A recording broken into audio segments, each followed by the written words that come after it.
Kaixo arratsaldeon, Ateneotik ongi etorria guztioi, hemen zaudeten guztioi, batez ere Xabier Muruari, bai, gaur arratsaldean emango duen hitzaldiarengatik.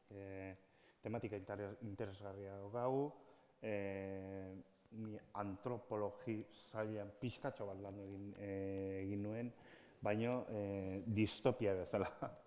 Eta ez dakit horren inguruan gero solasalditxo bat eduki dezakegun ala ez. Xabier Murua Mondragon Unibertsitateko irakaslea dugu, Osoigoko laguntzailea, kofundatzailea, enpresabideko laguntzailea, eta bere hitzaldia arratsalde honetan etorkizuneko lana eta ekonomia adimen artifiziala iraultza edo desoreka.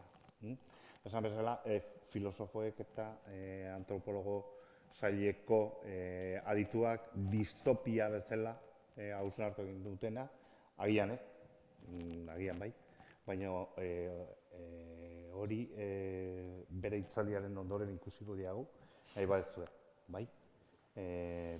Besterik gabe, aurrera, Xabi. Eskerrik asko. Arratsaldeon, ongi etorri guztioi, eskerrik asko, ongi etorria ere egiteagatik, Ateneotik eta Koldo Mitxelena kulturgunetik.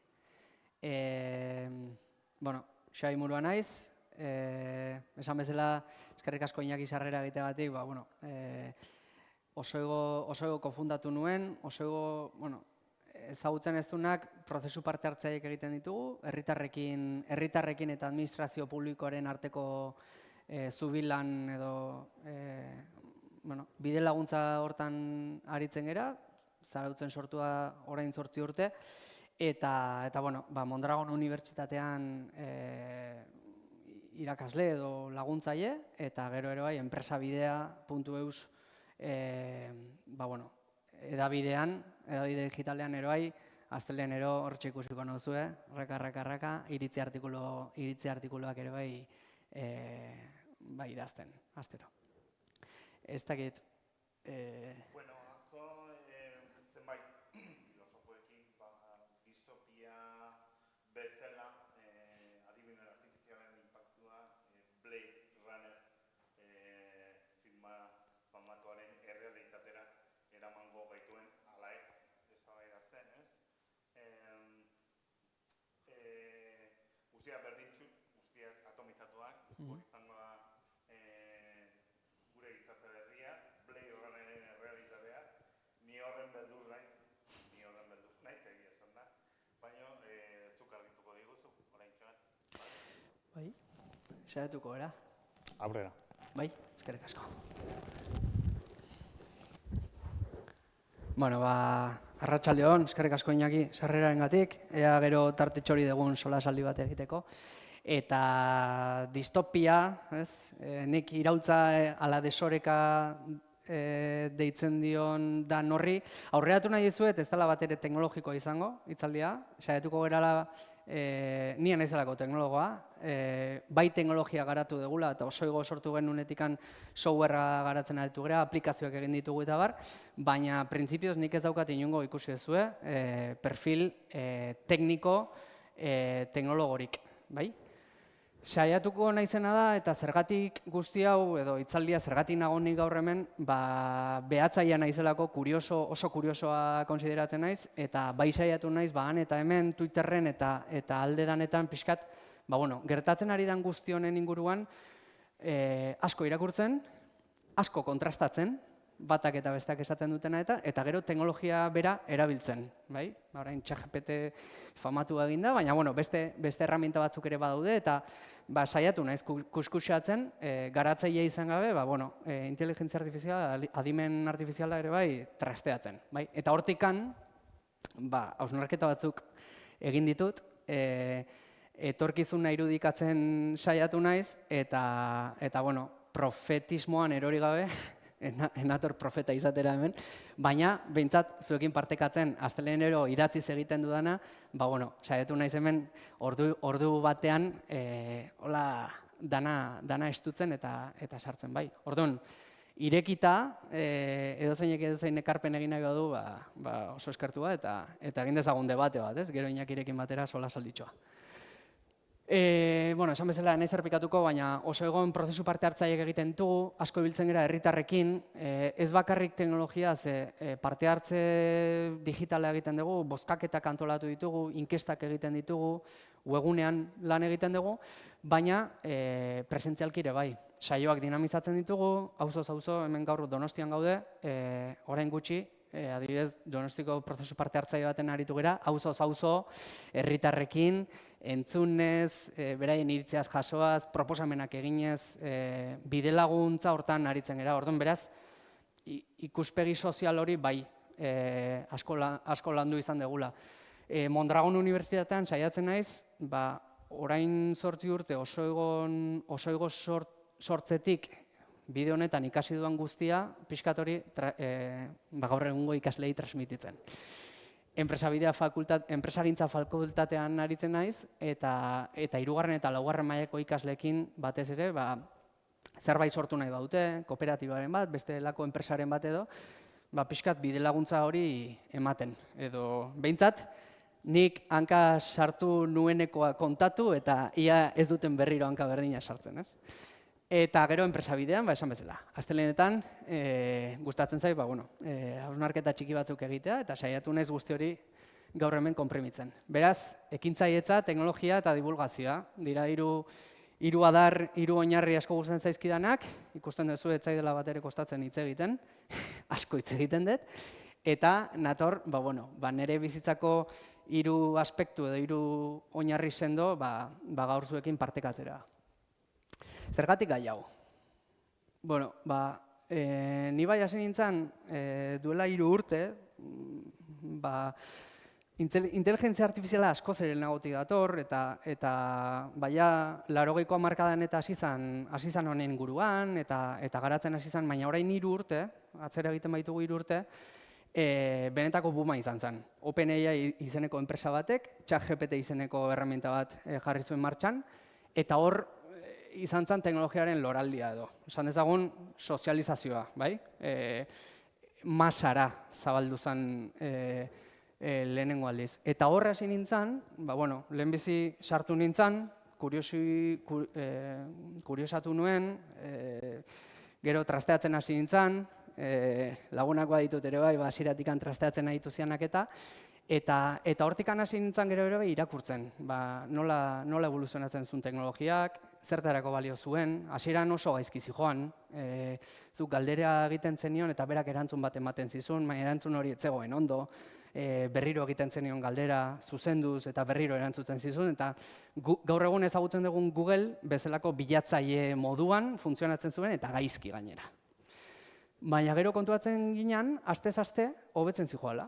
Eta astez-aste erantzun hobeak ematen zitula. Oraindik hanka sartzen zuen, aluzinazioa esaten zaio, hanka sartzen duenean aluzinatzen duela inteligentzia honek, baina bazijoan, pixkanaka. Eta astez-aste ikusten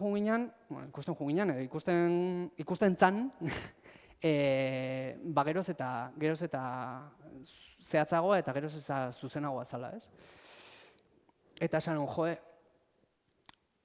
igual mobilarekin gertatu zen bezalako iraultza teknologiko bat gertatzen da inteligentzia artifizialarekin, ez? Eta gero esaten, igual ez. Igual hau beste baitako burbuja bat da, ez? Bitcoinarekin edo blockchainarekin gertatu zen bezala, edo realidad virtualeko betaurreko hauek ere, milioika batzuk saltzen dira mundu mailan, baina ez du horlako eraginik izan, kasu hau antzeko beste burbuio da, eta ez egin kasurik. Eta handikan pixka batera, ikusten nun, hobetzen zijoala, eta ni nire egunerokoan erabiltzen hasi nintzen, pixkanaka. Gauza bat egiteko, beste egiteko, beti nik ondo errepasatuta jartzen zuen hori, baina hasi nintzen makina gizakiaren arteko dinamika hori egiten. Ni nire honekin, ni esperimentu bezala hartuta. Eta konturatu nintzen, ez zala inbesteko distopia. Bazuela errealitatetik ja nahiko sendotasun eta bidaltzen zian horrek makinak, bazuela kalitate nahikoa, esateko, hau erabili dezaket nire lanean, edo honekin lan egin dezaket, ez? Baina esan, iraultza teknologikoa balin bada benetan nola eragingo du honek gizartean, ez? Badaude hots batzuk, esaten dutena gau izugarrizkoa izango dela, hemendikan 5 urtera bizitza aldatuko zaigula, baina nola aldatuko dugu bizitza? Gure ekonomia, gure lana, gaur egun ezagutzen dugun lan hori, kontzeptu hori, horrela izango da, aldatuko digu, eta sozialki horrek nola eragin dezake, ez? 3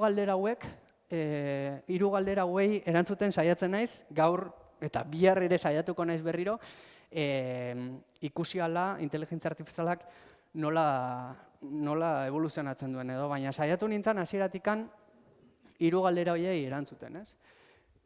Eta ikusi nuen, efektibamente, adopzioaren hazkunde bat zegoela, urtero 135 hazten ari dela adimen artifizialen erabilera, eta edozein teknologiatan historian izan den adopzio azkarrena izaten ari dela.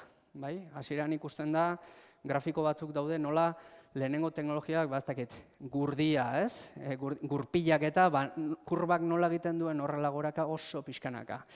Kalkuladora. Eta kalkuladoran ja ikusten da pixkat kurba azkarragoa dela, ez? Eta azkenekoa uste mugikorra dela, eta mugikorrak egiten du horrela. Berehala igotzen da, ez? Zesan nahi du, kurbatura horrek denbora linean, oso denbora gutxian, berehalako adopzioa izan duela. Inteligentzia artifizialena izaten nahi da horrela. Oso denbora gutxian, altxa dela beste dozein teknologiak izan duen adopzio maila altuenera, ez? Eta horren erakusle, 2024ko abendutik 2025ko otsailera, 300 milioitikan 400 milioi izatera pasa direla, eta 400 milioitikan, orain maiatzean, 800 milioi erabiltzaile aktibo ditula kasu honetan ChatGPTek, dela erreminta bat. Baina areta potentagoa dana, eta da, normalean teknologia hauek adopzioa beti, edo beraien enpresa multinazional hauen estrategia beti izaten da, lanaren harimuturretik sartzea, ez? Teknologiak beti lanean hasten dira, mugikorrak lanean hasi ziren erabiltzen lehenengo, eta gero zabaldu zen gure eguneroko bizitzara, eta kasu honetan ere bai, inteligentzia artifiziala edo enpresa handi hauek ari dira bideratzen edo diseinatzen inteligentzia artifiziala lanetikan, ez? Eta lanean, ja, 175 mundu mailako enpresen 175ak inteligentzia artifiziala ja egunerokoan txertatuta dauka. Gu geuk, gure enpresan, inteligentzia artifiziala egunero erabiltzen dugu. Maila altuago edo baxuago, baina erabiltzen ari gera, ez? Orduan, lanean, ia 800 milioi pertsonak erabiltzen badute ChatGPT bezalako erraminta bat, ikusten da, hazkunde horrek baduela nahikoa indarra gizarte osora eta gure egunerokoetara zabaltzeko. Eta segurazki, 2, 3, 4, 5 urtetan, edozeinek erabiliko dugu inteligentzia artifiziala gure egunerokoan. Mobilarekin uste ez genuen bezala, orain uste dugu ezetz, baina ni ziur nago erabiltzera goazela, ez? Eta hau da, pixkat hazkundearen grafiko bat ekarri dut, bisualki ikusteko, ez? 23ko urtarriletikan, 24ko martxora bitarte, nola zidan, praktikamente urte beten, pasagera 200 erabiltzaile izatetik, 676 jartzen du, baina, maiatzean 800, bai? Orduan, kurba oso hazkunde betean dijoa. Eta ni galdetu nahi nizuen, zuek erabili dezuen orain arte inteligentzia artifizialik, ChatGPT, ezagunena da uste dut, baina, bai. Bai, Iñaki? ChatGPT nire kasu egin nire ikasunan. Bale.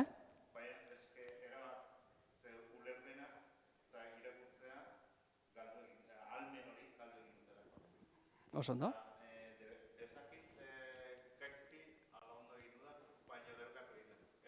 Ondo? Ondo, ez dakit. Informazioa badakate, eta erantzukizunak bai, baina ulermena eta irakurtzearen ohitura galdu egin dute. Oso ondo, eta uste dut oso ondo egin dezula. Zuk, erabili dezu?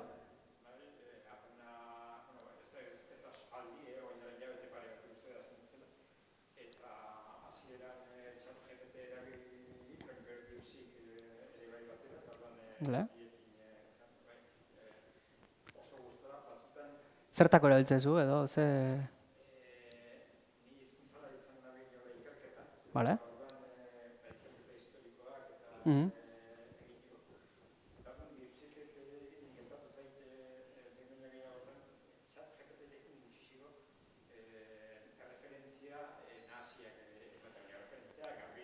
Ja.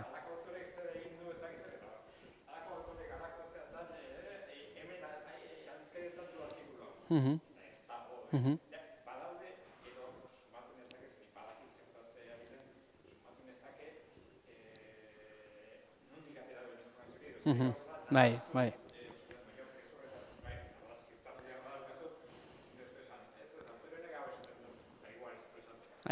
Bai. Oso tipikoa izaten da zuk egiten dezun hori, dela asko menperatzen dugun gai baten inguruan, inteligentzia artifizialari galdetu eta konparatu, ez? Ikusi zen mailatan dagoen, nola bilatzen duen, zer referentzia erabiltzen dituen eta horrekin ikusi dezakezu behintzat zure gaiaren bueltan zen mailatan dagoen edo nola. Oso lagungarria gertatzen da, ze ideia berrik edo esparru berrik irekitzen dizu da askotan, ez? Ezagutzen ez ditu danak, ez du esan nahi egitazkoa denik esaten duen guztia, baina bai iradokitzen duena edo nerez bururatu ez zaidana, edo ja alperkeriz, esate zuzenen galdetzen dut, eta orduan abiatzen nau edo ez da helmuga, da abiapuntu bat. Abiapuntu bezala. Puntu bat, leheno Google zan bezala edo, munduko informazio guztia bat-batean edukitzeko aukera, Googleek bezala edo... Bai, bilatzaile bezala ere bali dezakatu. Bilatzaile bezala, buskadore, bezala erabiltzen da. Google baino guain... Ez dakit, norbait gehiago konpartitu nahi duen? Bega, bota. Bueno, ni jubilatuta nago, hala ere, baina esan dezaket jubilatu nintzenean, urte batzu edia, adimen artifizialerik etzegon eskuetan. Nonbaiten, estatu batuetan, OpenAI edo etako batek hariko ziren garatzen eta bar. Gero, sortu da, gure eguneroko ez nire kasuan lanean, baizik eta nik informatikan urte asko egin ditut lan, eta jarraitzen dut, erabiltzen informatika mundua. Orduan, konparaketak egin ditut, ni hasi nintzen OpenAI-kin, ChatGPT bihurtu duena, gero baita ere oain atera zait Perplexity, eta horrekin ere hasi naiz, eta bereziki konparatzen dut euskeraz nola moldatzen dian. Eta harridura pixkat sortu zaite Perplexitykin adibidez. Perplexitykin euskera nahiko mail desente esango nuke erabiltzen duela, galdera euskeraz eginda, erantzuna. ChatGPT ordaintzen baldin badezu, bai, ematen dituz, bereziki egiten dizkiozun galderak eta bar, ez denak, hankasartze batzuk ere baditu, baina hori oraindik zuk esan dezun moduan, hobetzen dijoa.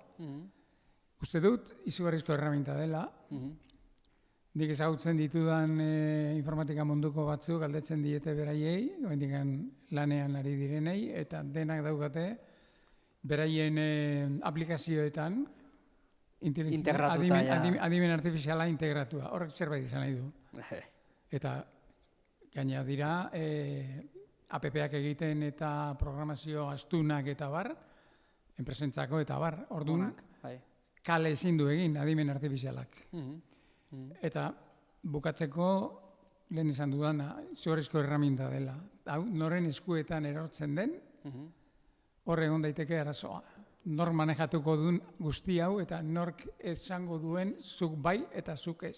Eta zertarako erabiltzen dugun ere, eta Iñakik dionean, nik ikaslei ez dit, igual klasean nik ikasleekin lortu nahi dudana, ezin dit ordeztu inteligentzia artifiziala. Nik bultzatu behar ditut pentsatzera, nik bultzatu behar ditut, ez? Nik uste, gizaki bezala ere bai, Garrantzizkoa dela ere bai, tresnak hor daude, ez? Baina ni gazten nintzela, nik kalkulagailua erabiltzen nuen. Baina, eskolan, niri, gehitzen, kentzen, biderkatzen, zatitzen erakutsi zidaten ere, bai. Horrek ez du esan nahi gero kalkuladora azkarrago eta erosoago erabili ez dezakedanik, baina integralak, ekuazioak, horiek ikasi ditut. Eta ikasi ditut eskuz egiten. Ba, hemen antzeko zerbait da ere, bai.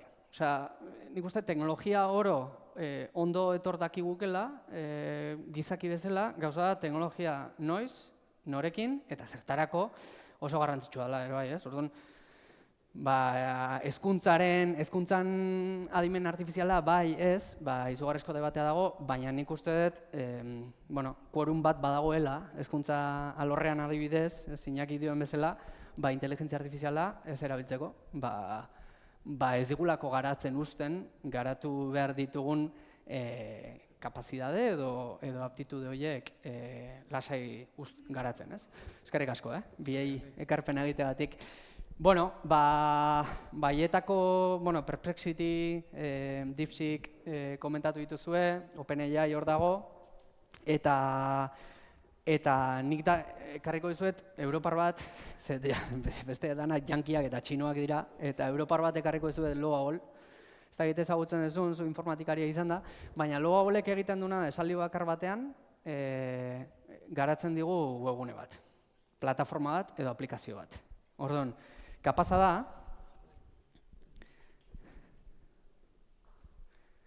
nik momentuan esaten badiot, ChatGPT-ri adibidez, sortu idazu, ez dakit, Donostiako hondartzen egoera,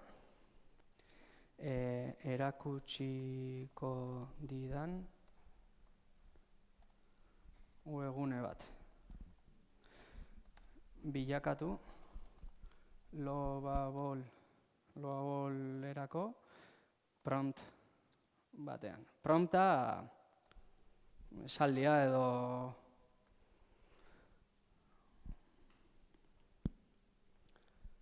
kasu egiten digun.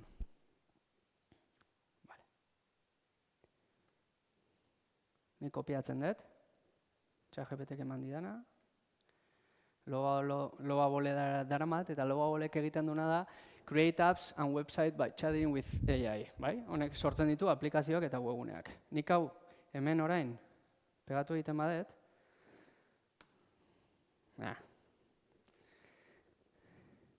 barkatu, azkarringo dut hau. Beste erabiltzaile kontu bat.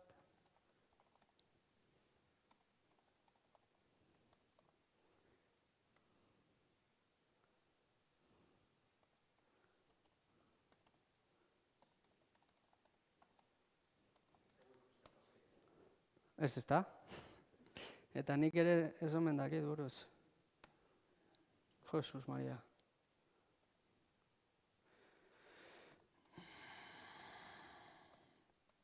Igual, ez diot ondo eman. Ez. Jo, eta ez ditutziko. Segundu bat, Emango jazuen minutu bat? Nik uste merezi digula.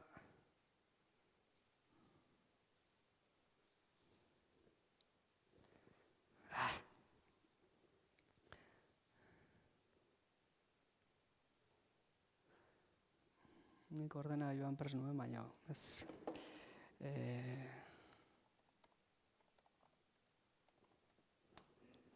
Jo, Jesus Maria.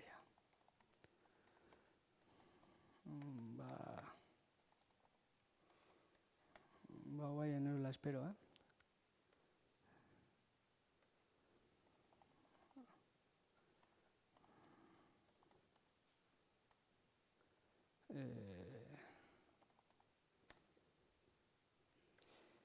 Erakutsi nahi nizuen, baina...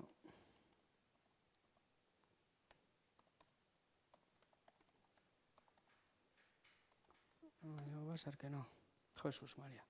Bueno, ez da lortzen sartzen. Ez da lortzen sartzen. Bueno, gero saiatuko naiz bestela, bale?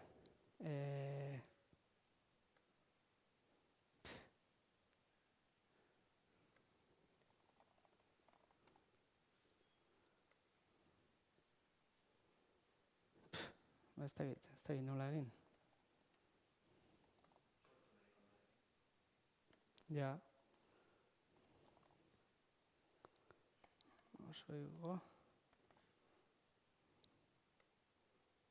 Bueno, ez dakit. Ez dituzten hemen egiten. Bueno, erakutsi nahi nizuen, loabolekin, kapaza dela, seguraski sortuko liguke webgune bat Donostiko maparekin, Donostiko 3 hondartzekin, eta esango liguke hondartza bakoitzean ze temperatura, uraren, marearen egoera zein dan, eta kapazak izango ginatekela, momentu baten, minutu baten, hartu publikatu eta internetek edozeinek ikus dezan momentuan, ez? Nik informatikaria izan gabe eta inongo kapazitateik eduki gabe. Esaldi bakar baten, ChatGPT lagunduta pixkat espezifikoago izateko ere bai, baina esaldi bakar batekin lortu genezake, esaldia jarri eta loabolek zuzenean sortuko liguke aplikazio bat. Aplikazio hori gero, arkitektura tekniko bat beharko luke, zerbitzaria jarri eta bar, ez? Eta horrak kaso igual orain gaur egun laguntza beharko genuke, ingenieri batena edo laguntza egiteko. Nik ez dauka zalantzarik urtebetean ingenieri hori gabe ere bai, kapazak izango gerala gudanok aplikazio bat sortzeko loabolekin, inongo arazori gabe. Orduan, nik de hecho 6 webgune egin ditut, plataforma bat, aplikazio bat, eta ikasleekin eta aritzen naiz erakusten diet, eta probas de konzepto eta olako asuntuak egiteko balio zaigu. Hau beste herramienta bat orain gutxi atera dana, batzuk entzungo zuten igual, Googleen BO3-a, eta honek esaten, BO3 Googleek esaten du, mendikan urte bete barru, Googleuk egin ahal izango ditugula gure pelikula propioak. Imaginatu, Netflix edo zine auki gabe, ni kapaza naizela esateko, begira, ni nahi pelikula bat, iraundi dela 40 minutuz ez dauka denbora gehiago, eta gustatuko litzake hola pixka romantikoa eta hola facilon, ez? Hautako errex ikusten den horietako bat. Egia zu, protagonistak izango dira 2 neska eta gertatuko da Donostian. Idatzi, publikatu edo klik eman, eta kapaza da 5 minututan 40 minutuko bideo bat sortzeko. Gaur egunez, baina Googleek dio urtebetean kapazak izango gara norberak bere produktore edo bere guionista propio izateko, bere pelikulak ikusteko. Eta orain ikusiko duguna izango da, erraminta honekin zer lortu duen Googleek edo zer egin daiteken gaur egun. Egia oso garestia dela, 500 euro balio ditu hilabetean gaur, baina medikan urtebetera, seguraski 10-20 eurorekin hilabeteko suskripzio batekin, segatik ez kapazak izango gara gure pelikula edo gure bideoak egiteko. Hau guztia inteligentzia artifizialak egin du, ez dira benetako pertsonak, ez dira benetako soinuak, baina ikusiko duzue nola ikusten da. Oh boy, I love accents. Can't wait for summer, eh? Need to get inside, it's so cold. It's freezing up here. I just love my voice. Wow, this place is amazing. We make the best food here. Which is the fastest way to the airport? I need a drink. Hey mate, want to come to the pub? We should get something to eat, no?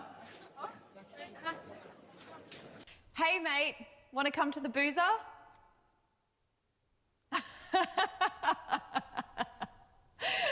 Liverpool are the champions! Champions! Welcome to Tokyo. おあちもだたのとるみでします。 We are the best in the world. Oh, howdy there. Guess what accent this is? Không có sóng ăn chẳng khó tiếng cha phân. El verano Bueno, no está aquí, amigos. el verano está aquí, amigos. Bueno, bideoa da ikusteko ze azentuak lortzen ditun. Hemen audioa oso potentea da, baina entzuten dira atzeko soinuak entzuten dira, txoriak entzuten dira momentu batzutan. Dana inteligentzia artifizialak egina da. Pertsona, irudiak, soinuak, guztia. Eta orain gaur egun bideo oso motzak egiten ditu, 50 segundukoak, 20, 40 segundukoak, baina diotenez, denbora gutxian kapazak izango gara gu geuk edozein esaldi bat. Bai. Esan diezaiokezu, inkluso, nik ez dut probatu, baina ikusi dut, sareetan, 500 euro ordaintzen ditunak hilabetean, esan diona, egin nazazu ni, claro, interneten nire argazkiak badaude. Orduan, hartzen ditu nire argazki guztiak, egiten du nire irudia, eta egintzazu nire burua, ez dakit, edozerren inguruan hitz egiten ilargian nagoela. Eta egiten dizu bideo bat. Bideo hori gero txukundu nahi baduzu edo aldatu nahi baduzu edo, agindu gehiago ematen, prompt gehiago idazten dizkiozu. Baina, printzipioz, kapaza da bideoa generatzeko momentuan. Beraz, nik uste dut, eta guzti hau, karo, nire hausnarketak eta nire iritziak dira, baina nire uste dut ez dela tresna bat gehiago, nik uste dut lanaren eta ezagutzaren arkitektura berri bat planteatzen duela. Eta orain sahartuko gara, bigarren galdera erantzunez, da, teknologia honek nola eragin dezake lanan eta ekonomian, ez? Aldatu dezake gure egunerokoa edo aldatzera dijoa, bagunak badegu bai. Guk ez badiogu utzi nahi ez. Eta hezkuntzan adibidez, debatean eta lantzen ari diran zea hori bera, nik uste dut gizarte mailan ere bai landu beharko genukela. Zer nahi dugu guk inteligentzia artifizialetik? Norarte utziko diogu sartzen gure bizitzetan?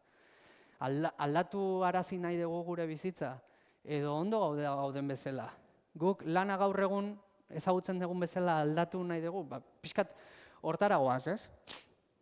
Hau da nire enpresa. Bera, hoxe. 15 pertsona, bakoitza bere ordenagailuan, bakoitza bere etxetikan lanean, bere lanak egiten. Bat kazetaria da, bestea salmentan dago, bestea ingenieria da eta gure softwarea garatzen ari da. Bai? Eta hau da, izan daiteke gure enpresa ere bai. Bai?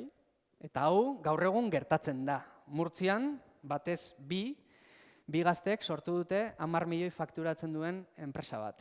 Murtziatik, beraien etxetatik, ez dakizen bat makina erabiliz, kapazak izan dira, softwarea produktua garatzeko, saltzeko, atención al cliente edo bezeroari arreta emateko, eta enpresa saltzera ere bai iritsi dira. Hori enpresa saldu dute baina horlako enpresa gaur egun ja badaude. Pertsona bakarrez osatutako enpresak eta makina edo agente deitzen zaie, ia agente ezberdinak ekin lanean. Beraien artean lotuta daude, agenteen artean lotzen dira, eta honek ematen dien agindu bakoitzeko, beraiek espezializatu badan hortan egiten du bere lana, bai? Artifizialki. Orduan, distopia guretzako bai, gure egunerokorako bai, nik ez dut inoiz olako zeharik egin, baina realitate bat ere bai bada. Eta badaude enpresak, Europan, Estatu Batuetan, Txinan, pertsona bakarrarekin 1000 pertsona hainak produzitzen duena. Eta hori da hitza, produkzioa. Ze oraintxe bertan inteligentzia artifiziala erabiltzen nahi da produkziorako. Eta oso merkantilizatua dago inteligentzia artifiziala. Eta hori da niretzako ekarri behar dugun debatea, ez? Barkatu, honea, voltatuko naiz. Inteligentzia artifiziala, nolako inteligentzia artifiziala nahi dugu? Zertara bideratuta? Merkantilizatu nahi dugu eta inteligentzia artifiziala produkziorako erabili nahi dugu? Edo inteligentzia artifiziala izan daiteke gizarte bezala eduki dezakegun egitura komunal bat publikoa izan daitekeena, eta bueno, bere onurak erabiliko ditugunak, baina bueno, gure bizitzak goitikan bera zapuztu edo aldatu gabe, ez? Hor dago debatea, eta horreago jakingo dugu, edo ikusiko dugu ze eszenatoki gerta daitezkeen, ez? Orduan, zer gertatzen da hemen? Pertsona honek, agindu bat ematen dio agenteari, eta esaten dio, interesa duen norbaitek idazten badizu, emailez, eta gure prezioa kontutan izan da, iritsi bezeroarekin akordio batera. Esaldi bat. Zuk idazten diozu hori, eta honek zer egiten du? E-mail bat sartzen da, aizu, interesatzen zaiz zure softwarea, zure produktua, zure zerbitzua, dena delakoa. Eta makinak egiten du, e-maila jaso, bilatu CRM-ean, gure datu basean pertsona hori ezagutzen duen ala ez. Ezagutzen ez badu, galderak egingo dizkio e-mail bidez. Kanpaina bat erakutsi behar diot, hau da, deskonto bat edo erakutsiko diot, ez, bai. Sistema guzti hau egiten du makinak berak. Dijoa erabakiak hartzen, pausuz pausu, zer egin. Eta momentu oro, beste agenteekin batera, kontrastatzen dijoa, pertsona hau datu basean dagoen. Ez badago, datuak eskatuko dizkiot. Gero, erakutsiko diot gure kanpaina bat. Kanpaina hortan interesa baldin badu, erantzun bat emango diot, eta interesatzen bazaio, sortuko dut nire datu basean, nire CRM-ean, salmenta hori egin dudala. Makinita, kapaza izan daiteke, nire agindu batekin, pertsona bati, nire zerbitzua saltzeko automatikoki. Orduan, nik gaur, astelehenean, agindu hori ematen diot, eta bizitza osoan daukat, makina hori ondo entrenatuta, komertzial baten lan egiteko bere etxetikan. Presentzialki ezin da jun noski, baina etxetikan egiten dan lan hori, ni neuk komertzial lanak egite ditut eta etxetikan aritzen naiz lanean, hori makina batek egin dezake. Komertziala izan daiteke, baina izan daiteke ere bai ingenierio bat, garatzaile bat. Eta nik esaten diot aizu, garatu jazu aplikazio hau, edo egilazu hau, edo egilazu bestea, bai? Orduan, zer sortzen ari gera, edo zer garatzen ari da, ia merkantilizatu, inteligentzia artifiziala merkantilizazio honetan, pertsona bateko eta makina askoren arteko lan edo enpresa egiturak. Eta hau da, inteligentzia artifiziala mehatxu bezala ikusten degula esaten degunean, gertatzen ari den atzean. Pertsona bakar batek, gaur egun, kapaz da, lehen 20 pertsonak egiten zuten lana egiteko. Eta hau da, gertatzen ari dana, jankiak eta egiten ari dana, gaur egun gertatzen ari dana. Ja ez da distopia bat, ja realitate bada. Orduan, lanaren eraldaketa bat gertatzen ari da, lan kualifikatu ertainak esan dezagun, ez dianak oso egunerokoak, ez? Administrazioa, merkataritza, komertziala, abokatuak, eduki sortzaileak, kualifikazio ertaineko lan horiek oso konplejuak ez diran lanak, konplejuak izan daitezke, ikertzaileak izan daitezke, konplejuak, ez dakit teknologia bat garatzen ari gera berria eta igual inteligentzia artifizialak ere ezingo lukena egin, baina ertainak diran oro, esan dezagun lanaren 60%, inteligentzia artifizialagatik mehatxatuta dago. Adimen artifiziala beste lanpostu batzuk sortzen ari da, batzuk diote baietz. Nik esango nuke zetz. Hau da, orain sortzen ari da diez lanpostu bat, oso modan jartzen ari da, prompt engineering, bai? Ingenieros de prompting. Hau da, lehen esaten genuen, aginduak ematen abila den lanpostua, bai? Makinari, segun nola galdetzen dizun eta segun ze hitz erabiltzen dituzun, esaten dute hor lanpostu bat sortzen nahi dela. Nik esango nuke, hemendikan 2 urtera danok jakingo degula, kalkulagailua bezala erabiltzen, inteligentzia artifizialari aginduak ematen ere bai. Eta horrek ez duela inongo baliorik izango. Niretzako lana suntsitzera etorri da, lana ordeztera etorri da, gizakiaren lana ordeztera etorri da, eta ez da etorri lanpostu berriak sortzera. Eta lana deskualifikatzen ari da ere bai. Ni ingenieria bezala, programatzaile bat naiz. Nik hitzez esan behar diot, garatu jazu Donostiko Hondartzen webgune bat, nien naiz ingenieri bezala lanean ari. Ni egiten naizena da, esaldi batean deskribitu zer nahi dudan makinak egitea. Orduan hor, deskualifikazioa dago. Lanaren ikasi eta urtetan trebatu geranak, bapatean ez dauka inongo zentzurik. Pentsatu abokatu bat. Abogazia da objektiboa, legeak dira. Zu ChatGPTri sartzen diozu lege guztia, nun konstituzioa esan nahi baino. Sartzen diozu guztia, eta abokatua zer da gaur egun. ChatGPTri galderak eta aginduak ematen dizkion pertsona bat, baina deskualifikatzen da erabat lanpostu hori, ez? Gertaliteke deskualifikatzea, abokatuak 1000 daude eta oraindik ez doaz desagertzera gaurtik biharrea, baina badago deskualifikazio prozesu bat guzti honetan, bai? Eta tendentziak horiek dira, bai, markatu. Txon, markatu, Amparo. Eskerrik asko, Amparo. Kualifikazio gehiagoren beharra, ChatGPTek adimen artifizialak egiten dizuna kontrastatu beharra daukazu edo zuk horren gainetik interpretatu beharra daukazu eta erabili beharra daukazu hau da, hori azken finean makina tekniko bada, leheno liburua izan zitxiken bezala edo liburuak ez du denetarako balio, zuk irakurri behar duzu, interpretatu behar duzu eta erabili behar duzu. Ordan, nolabait, erakutsiko dugu horren gainetik nola egin lana edo hori ikasi beharko dugu. Horrea bitarteko automatizazioa, ina dago.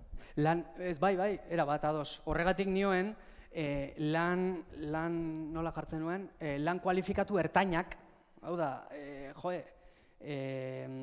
badaude lan batzuk, noski beti gizakiaren errebisio bat behar duela, eta makinak esaten diguna beti kontrastatu behar duela gizakiak. Nik uste, pertsona eta makinaren arteko harreman bat izan behar duela beti. Eta azkeneko erantzuna beti gizakiak eduki behar duela. Hortan ez dauka zalantzarik. Baina badaude gure egunerokoan egiten ditugun lanaren 95% kapazadanak automatikoki egiteko.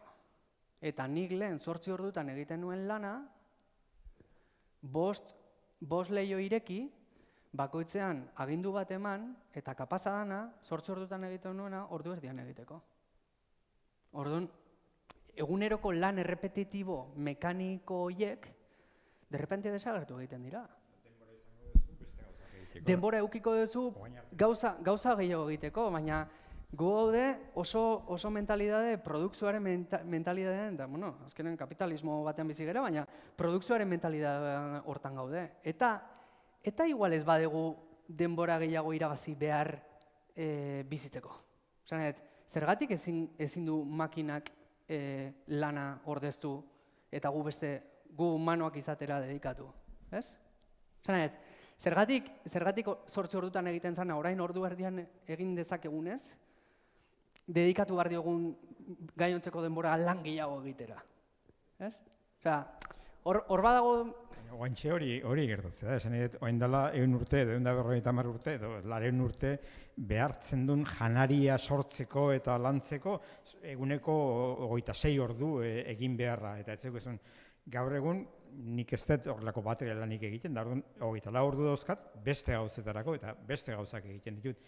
Hoi da gizaki izatea edo humano izatea, agian bai, baina esan edo, lan mekaniko batzuk aurreratzen baldin baditugu, edo kalkulagailuarekin, edo ordenagailuarekin aurreratu ditugun bezala, gero beste aukera batzuk gertatzen zaizkigu gure nortasuna garatzeko, edo onerako, edo txarrerako, suntsitzeko ere, bai, ez dakiz zer, baina... Bai, ez, gauza da, teknologia honek ematen diguna da, berak bere buruarekiko ikasten duela, eta, hau pixka fuertea da esatea, baina, makinak azkarrago ikasi dezake bere buruarekiko eta guk historikoki sortu dugun liburu edo datu guztiekiko, gizakiak berak bere zehorrek garatu dezakezuna baino. Orduan, makina beti azkarrago balin badijoa gu baino, egin dezala, garatu dadila, produktibitatea egin dezala makinak. Eta gu dedikatu gaitezen, eta itxi ezagun zikloa berriro gizaki izatera dedikatzen, ez? Eta, bai... Bakarrik bakarrik informazio izango du, aurretik elikatu dioguna. Baina aurrerantzean elikatu beharko da. Eta hortarako jakinduria behar da. Ez? Zan nahi dut, ez da geldituko orain arte dakigunarekin. Hauek, nik ez, Hau, garbi gelditu da, ja, nina torrela pixkat, konpartitzera nik irakortzen dudan, eta, esaten dutena da, makina bera, kapaza izango dela, autodirrumpitu, autorreinventatu, eta gauza berriak ikasteko, historikoki edan ez dituen iturrietatik abiatuta. Osea, ulertzea zu? Ez da historikoaren baitan, baizik eta ja, historikorik ez du beharko, behorrek ikasteko. Baina, a ber, nola ikasten du, zeinek kontrolatzen du? Bueno, ba hor dago. Ze mugak izango ditu? Han, atzera. Nik ez ditut erantzunak, Lotuta irakurri nuen duela ez asko, chat GPT izan. Eta galdetu ziot, aditu batek galdetu zion Prousten La Recherche liburuan, non zegon gauza hau eta bestea, nahiko komplikatua, bera frogatzen ari zan txat, ez? Eta erantzun zion, hasi zan erantzuten, eta tipak esaten zion, baina hau ez da Proust.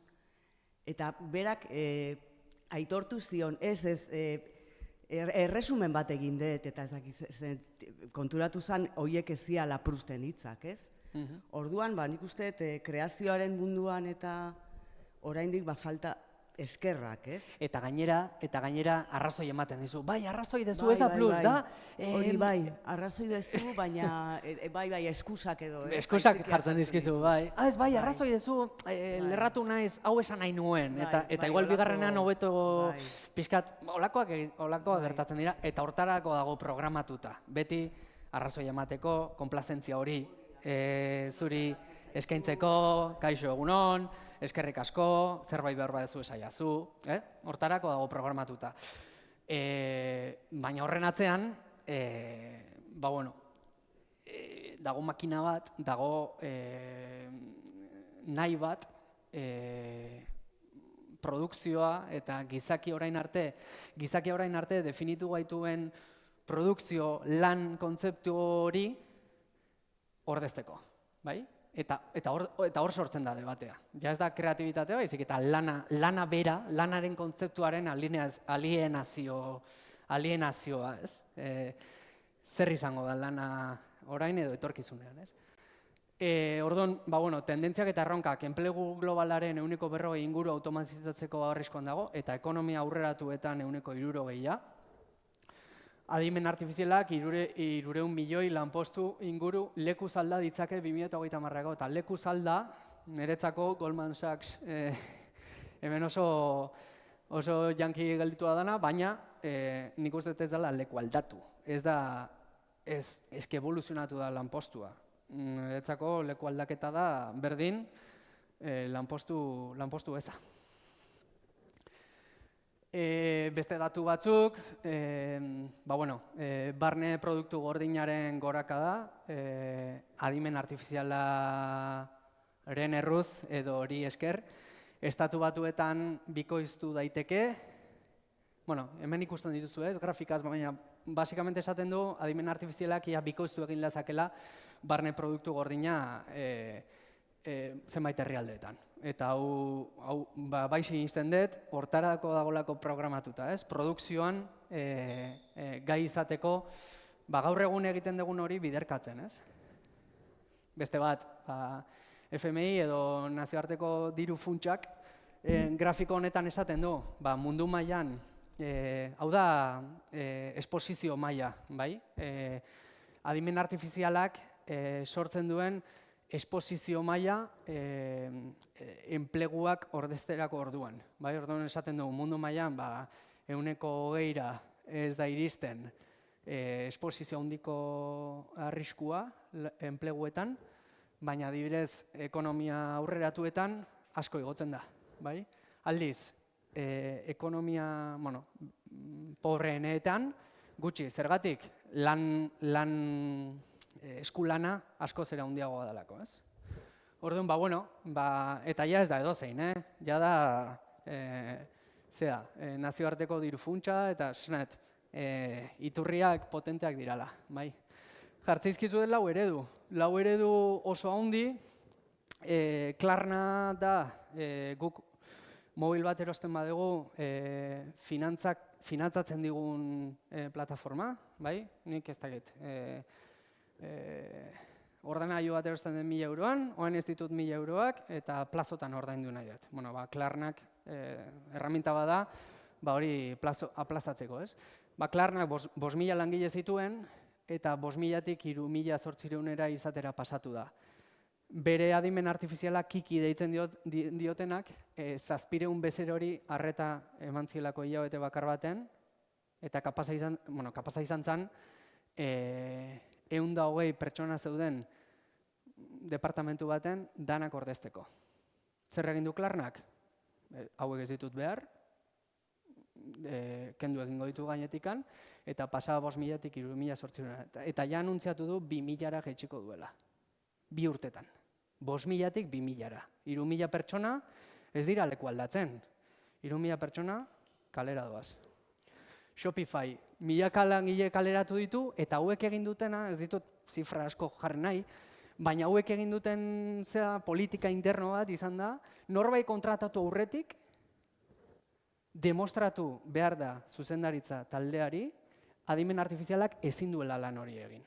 Eta ezin badu egin, orduan kontratatuko dugu pertsona. Baina egin badezake, debekatuta dago pertsona bat kontratatzea. Heavy, ezta? Duolingo, zuek hizkuntza ikasten duzu, Duolingo bidez edo ezagutzen duzu, ezta? Bueno, Duolingo 110 kalera bota du, hizkuntza ikasteko edukia, adimen artifizialak asko zero beto egiten duelako, eta azkarrago, edo zen pertsonak baino, ez? Eta Microsoftek 6.000 pertsona kaleratu ditu azkeneko 3 urtetan, inoiz baino emaitza hobeak eukita ere. Osea, ez da krisi kontua izan da argi eta garbi adimen artifizialak ordezteko gai izan diala pertsonak, ez? Orduan, nolako izango da gizakiaren lana adimen artifizialaren aro berri honetan, ez? Eta nola espero dugu, ze espero dugu guk? Bueno, lehen esaten genuen egitura hauek gero eta gehiago ematen ari dira, eta hemen 4 bider 5, 20 IA daude, bai, enpresa batek entrenatu ditzazkenak, eta bakoitzari funtzio oso espezifikoak emango dizkionak, funtzio horiek geroz eta hobeto egingo dituztenak aldi berean, imaginatu hau.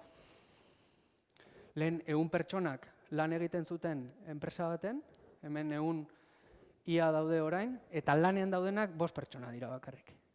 Eta hau gertatzen ari da. Klarnak hori egin du, Microsoftek hori egin du, hori da gertatzen ari dana, ez? Orduan, ontara goaz, eta hemen zegoen pertsona bakoitza orain zertan dabil, edo zer egin behar du. Eta niretzako hori da irudikatu behar duguna gizaki bezala, zer nahi dugu egin. Edo ez, zure izena ez dakit, Bitorrek esaten zuen, baina eske gizaki gera eta gizakia garen ezkero, beti dedikatu diogu denbora berrikuntzari eta geroz eta, ez, progresoari, ez, gizaki bezala. Ja, baina eske makinako baina azkarrago balin badejoa eta azkarrago ikasten badu eta azkarrago garatzen baditu gauzak, zer? Eta hori da, galdera. Barkatu. Prozesuz. Hori esaten zuten industrializazio garaian ere, mugimendu ez dakit, lutierrak nola zen, nola deitzen zen? Makinen aurkako mugimenduak sortu ziren Europa osoan. Hori da, ludistak. Hori da, ludistak. Eta makina suntxitzen zituzten, eta ezak izan, bestela pikutara gini jozelako, eta hori, pikutara joan gara, baina 2025 urtean gaudez, pikutan. Pikutan baina bagaude, ez da? Baina bagaude, eta hori gauzak aldatuta, ez dut esaten problemarik ez tanik egongo, baina problemei aurre egiten zaie, etortzen dienean, aldez aurretik zaila izaten da. Bai, Baude bitor bezalako, positiboa garenok, eta baude bitor ez diran katastrofistak. Eta horiek, esaten dute, ontaragoa zela.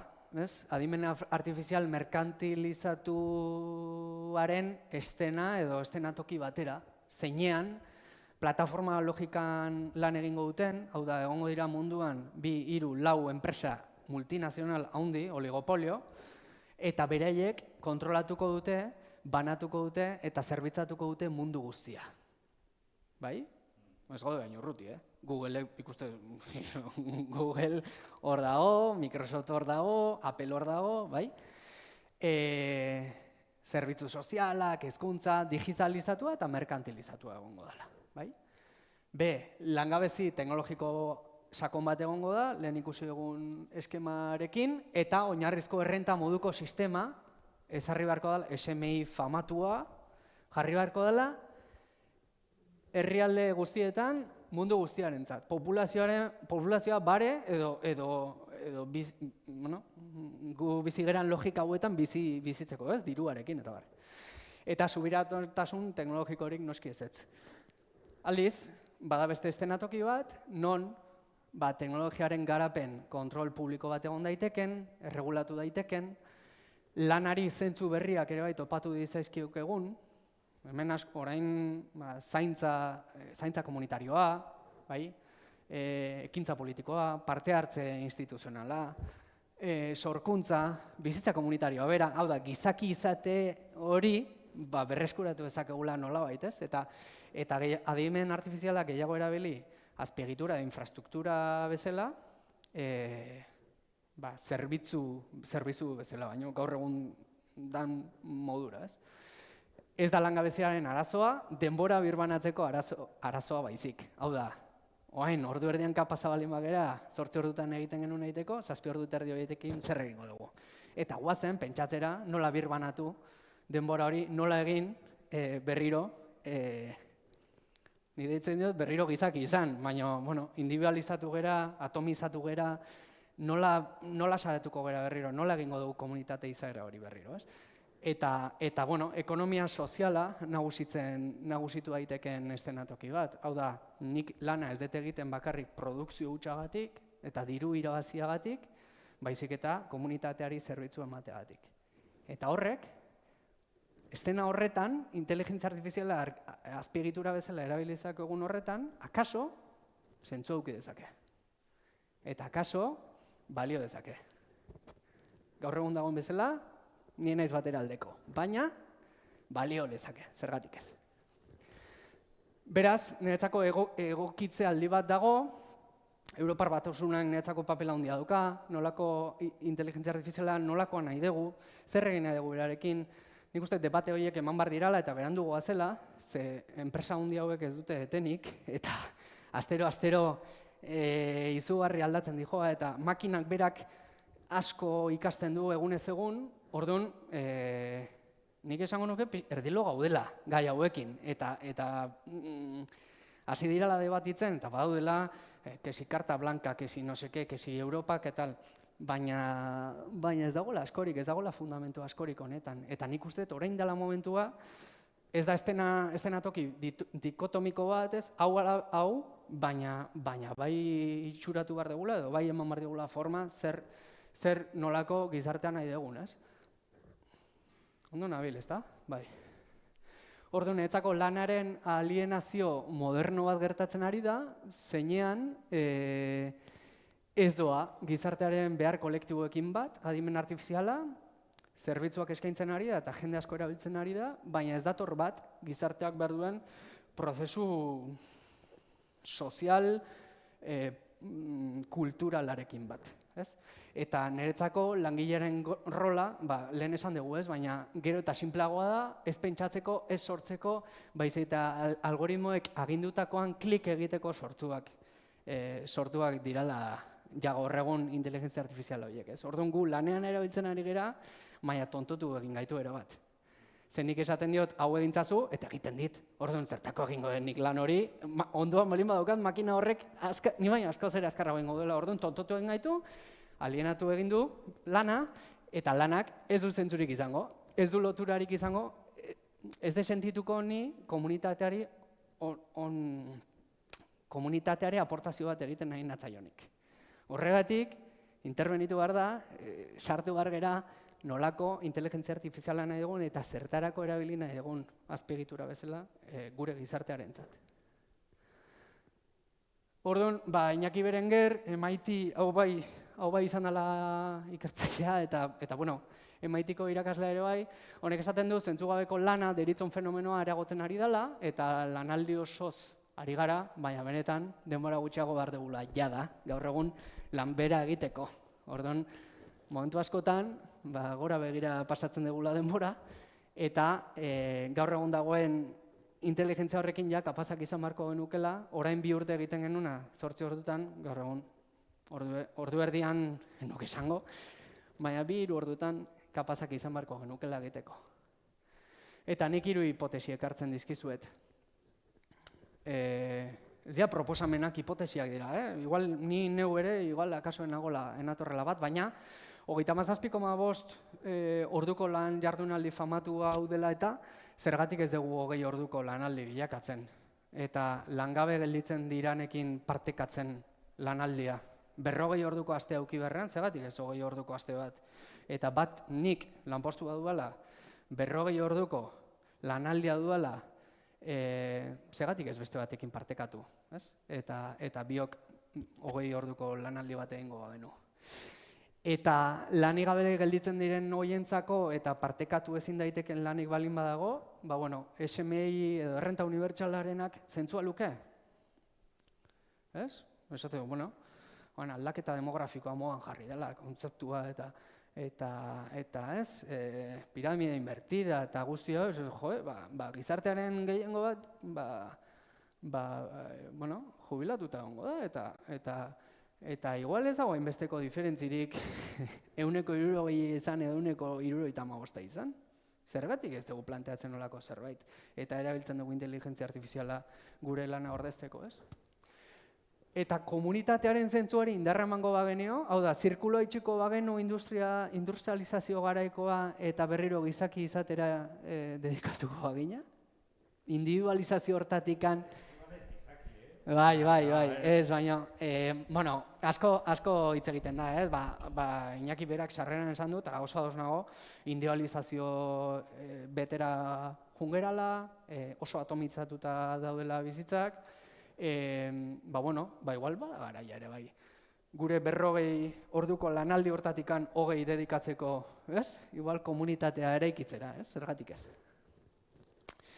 Eta bukatzera nijoa honekin, eta gure antzer. Euskal Herrian leku askotan bezala biztanleria sartzen ari da, hori Iñaki ni baino hobeto kontatuko luke, eta langile kopurua gutxitzen ari da. Baina, aurrekoan Xabier Ayerdiren hitzaldi baten entzuten nun, 405.000 etorkin espero dira datozen urteetan. Eta etorkin horiek ez etorrera bakarrik, baizik eta premia sozial eta ekonomiko bat ere badaukagula. Eta ez digula leku egin behar. Erdian jarri behar ditugula, ez? Zergatik, badaukagulako ehun sozial eta ehun ekonomiko bat, zaintzan oso oinarrituta, lehen sektorean oso oinarrituta, eskuak behar ditugunak. Badaukagu ahalmen bat, gure ehun ekonomikoa oso esku eta lanabesetan oinarritutako ekonomia batean bizi garela. Eta hemen bizi geran ezkero ere bai, zer esanik ez, komertzioarekin eta bar, ez? Orduan, guk aldeko dugu, hainbesteko lanpostu ez datozela iak ez ditula ordezkatuko, bai? Eta hortarako ere bai, pertsonak behar ditugula. Eta pertsona horiei ez ongieturri egin bakarrik, baizik eta erdigunean jarri behar ditugula inoiz baina gehiago pertsonak. Orduan, transizio garaia deitzen diote, baina nik etengabeko aldaketan gaudela esango nuke, eta ekonomiaren gainetik bizigarritasuna eta zaintzak jarri behar ditugula erdigunean, ez? Orduan, aurretikan esan duan guztiak, zentzua badauka Euskal Herriari aplikatuta, baina ez hainbeste. Nik uste dut, hemen punta-puntako teknologiak eta oso ondo daudela enpresak egotea, software enpresak eta IA eta ez dakiz zer, baina gure bihotza, gure oinarria pertsonen lanean dagoela eta gure ehun sozial eta ekonomikoa pertsonetan oinarritzen dela, zorionez. Oraindik ere bai, eta nik uste dut urte askotan. Orduan, hau izan da, eskerrik asko. Hauxe izan da nik...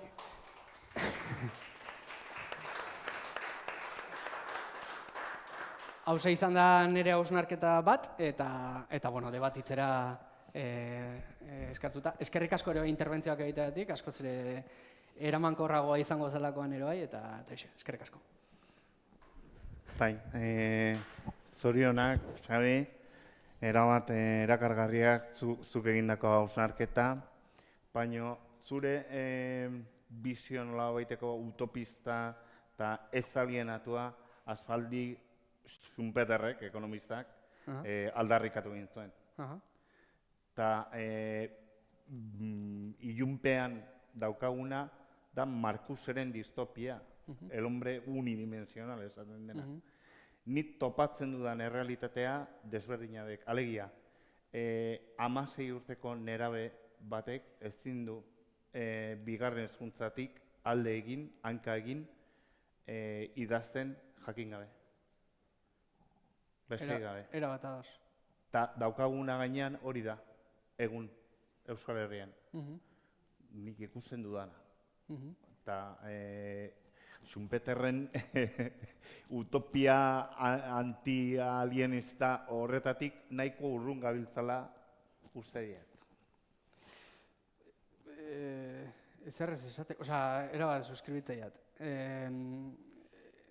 Egia da, nik hezkuntzako foro batzutan egon naiz eta inteligentzia artifiziala hezkuntzan aplikatzerako orduan eta askotan entzule jo naiz eta, bueno, oso interesgarriak dira ematen diran debateak, bai ez, zer ikasi, ze kompetentzia, ordeztu behar dira kompetentzia, oinarrizko kompetentzia batzuk, idazten, irakurtzen, hori jakin behar dira.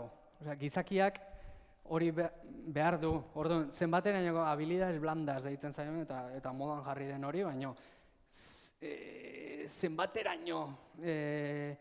zenbaterainoko sartuko dugu makina oinarrizko edo gizaki egiten gaituzten ezagutza eta kompetentziak ordezera, ez? Eta ni erabat ados nago hor, zero makina, zero inteligentzia artifiziala. Bestela ez geralako gai izango ere, gu geuk gure burua kritiko izateko, hausnarketa propioak egiteko, ez? Hau gertatu da, ChatGPT, ze iritzi dezu? Bale, kopiar, pegar, horrek tonto bilakatzen gaitu, ez? Orduan, adibidez, hezkuntza munduan eta iruditzen zait oso oinarrizkoa, makinak nahiko urruti mantentzea, kasu honetan. Ez dakit.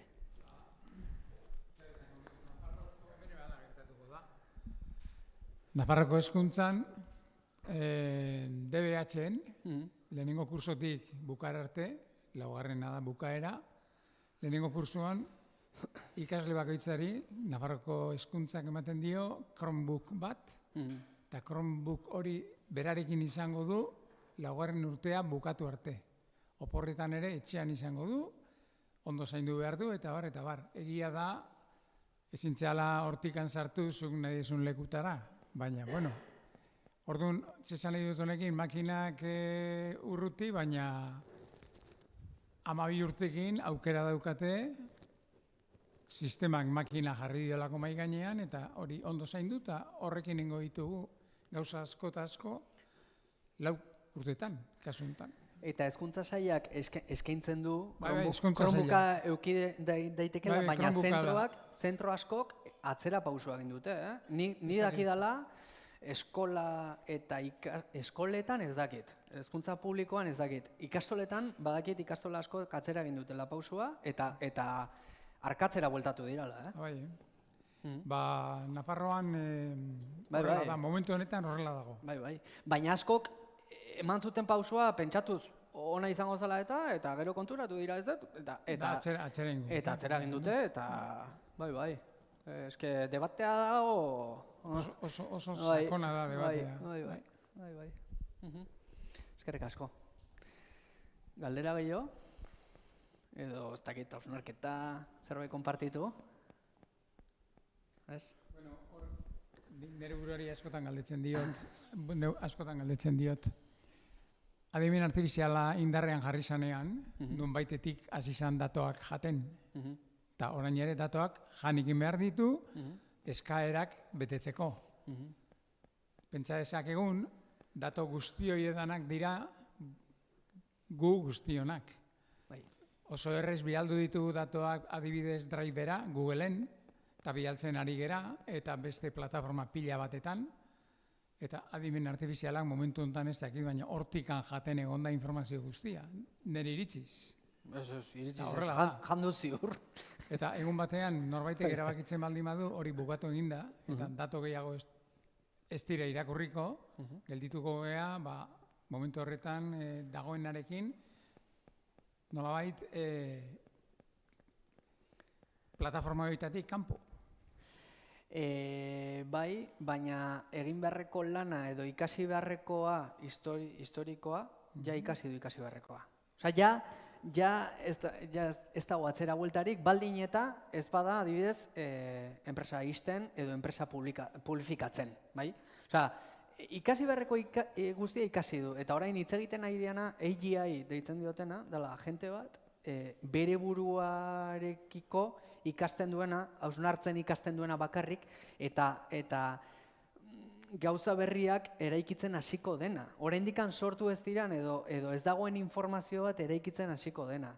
Orduan, historiarekiko edo aurreko datu base guztiarekiko guztia ikasi du, gaur hemen gaude, eta esaten dute urtebetea 2 urtera, AGI izeneko agentea egongo dela, zeinak bere buruarekiko, dakien guztiarekiko informazio berria sortzen duena. Orduan, ja ez du beharko datuetatik jasotzea, beti jasoko du datuetatik eta realitatearekiko beti kontraste bat ingo du, baina kapaza izango informazioa berria zerotik sortzen.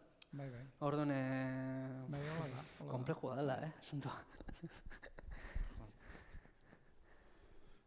Bale? Bueno, Bezerik? Eskerrik asko, Xabi.